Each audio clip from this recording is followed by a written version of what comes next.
class or mini class. Today we're going to do the ascending loop. As the name suggests, the ascending loop is a loop. It goes from up to down, so it ascends like that. All right, we're gonna work on this today. This the one that I did as an example, I made it with this marker right here. It's a Tombow. These are bigger pencil brushes. I never use it or I haven't used them to show you any examples, because as you can see, the tip is bigger and they are not for practice. They are when you're ready, when you have managed or mastered the basic strokes, that's when I suggest you to use them. Otherwise, just to practice, I suggest you to continue using the ones I have suggested, such as Crayola or Staedler, in this case the one I'm gonna use today, or the sign pen brush by Pentel. Alright, so here we go. We're gonna start with the sign pen.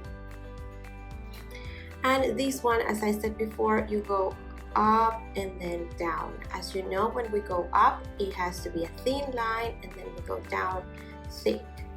Let's do it here between two lines.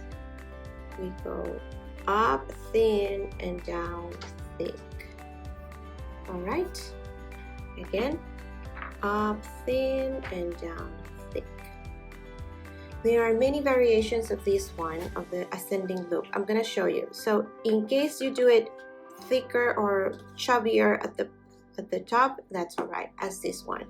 You can make it chubbier like this, and that will be all right. You can also do it, sometimes we do it with a little bit of flourishing like that, and that also works. In my case, it's not as good as I expected it.